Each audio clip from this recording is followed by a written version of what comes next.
नमस्कार दोस्तों। 10 = 1440 की 18वीं कड़ी में आपका स्वागत है।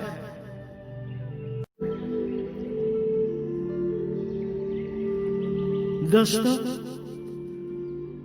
मौत का मकसद डराने या डरने का नहीं, जिंदगी को नई और तरोताजा धड़कनों से भरने का होता है। क्यों न हम मर मर कर जीने की बजाय जिंदगी की पल पल को जीकर ऐसे मरे कि हमारे जीवन की वो अंतिम सांस भी मुस्कुराहट से भरी हो।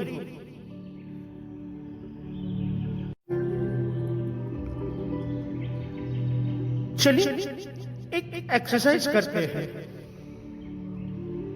अपनी डायरी में लिख लें करना क्या है। विदेशों में ये प्रथा है, कोई मृतक की शोक सभा में उनके अपने करीबी शोक शब्दों को बयां करते हुए अपनी श्रद्धांजलि को उनके प्रति अपने एहसासों से भरते हैं। जब आपकी मृत्यु होगी तब आप क्या चाहते हैं? आपके अपने आपके लिए कौन से और कैसे शोक शब्दों को व्यक्त करें या किन एहसासों से भरे?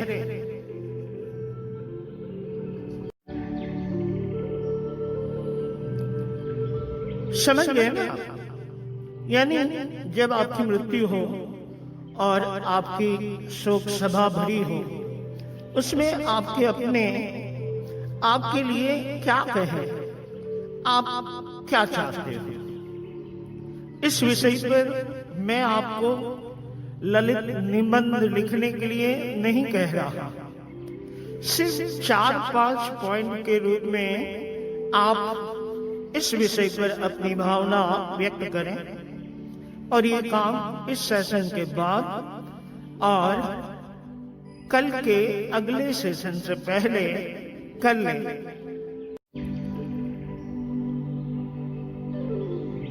जिंदगी यानी क्या? 100 लोगों से पूछने पर कुछ ने कहा सफलता, कुछ ने कहा निष्फलता। सफलता के गीत तो दुनिया गुनगुनाती ही रही है। हम आज सोच रहे हैं निष्फलता के बारे में।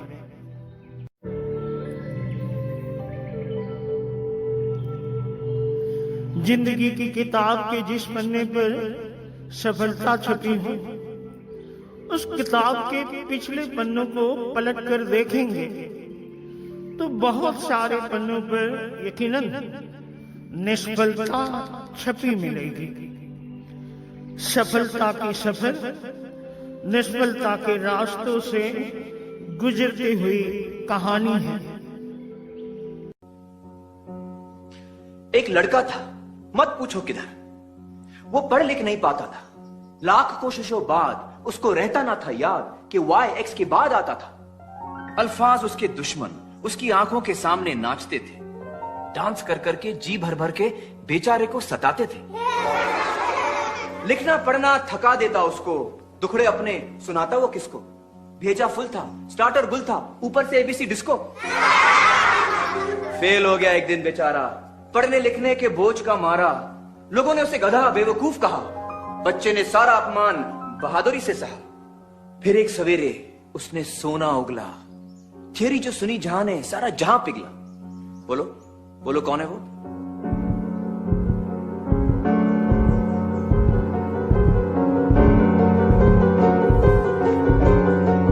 Albert Einstein. करेक्ट राजन, एल्बर्ट आइंस्टाइन, जीनियस, महान साइंटिस्ट, जिसने दुनिया को अपनी थियोरी और रिलेटिविटी से हिला के रख दिया। The Brownian motion, the photo electric effect, for which he was awarded the Nobel prize in 1921। अब बताओ कि ये क्या है?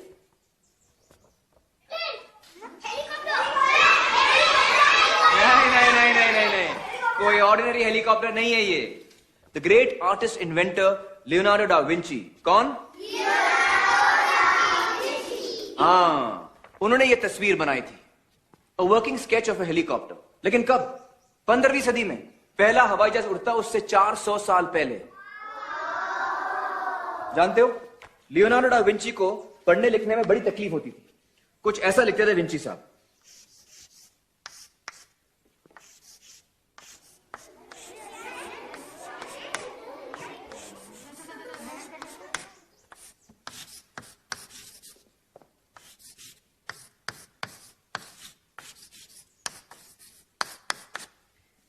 कुछ समझ में आया?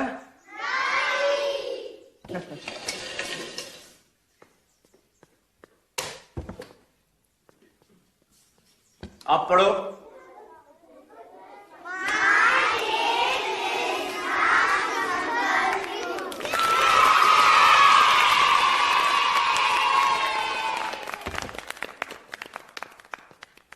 ईशान, जरा लाइट ऑन करना प्लीज।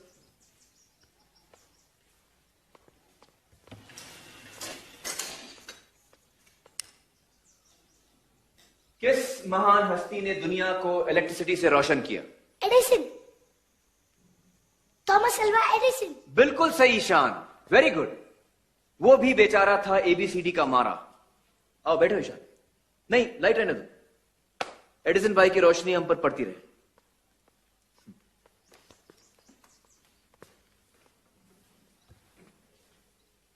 ओके, इसको तो सब जानते हैं।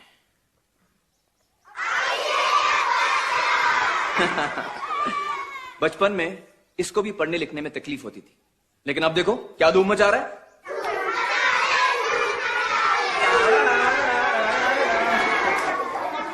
और भी हैं असली नमूने। Pablo Picasso, famous cubist painter, उसको 7 नंबर कभी समझ में नहीं आया। कहता था ये तो मेरा अंकल की उल्टी नाक है। मिकी माउस का बाप कौन? World Disney. Correct, Walt Disney. अक्षरों से परेशान, डाल दी कार्टूनों में अपनी जान। नील डायमंड, पॉपुलर सिंगर, लाल लाल रिपोर्ट कार्ड के शर्म में डूबा गाने लिखता। Agatha Christie, famous mystery book writer. यकीन करोगे, एक लेखिका जो बचपन में पढ़ लिख नहीं पाती थी।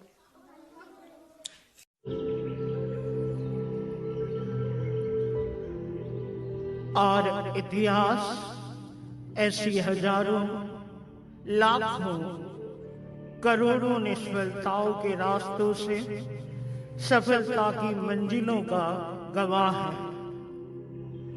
पता नहीं हम छोटी मोटी निष्फलताओं से डगमगा क्यों जाते हैं, और उससे आगे निष्फलताओं से डर क्यों जाते हैं, मर क्यों जाते हैं।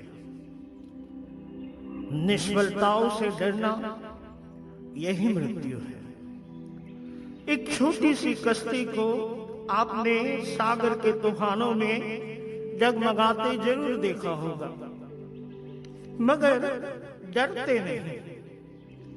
वो उस तूफानों की चुनौतियों को स्वीकार करती है, अड़ती है, लड़ती है, और वही छोटी सी कश्ती सफलता के किनारों को छूती भी है।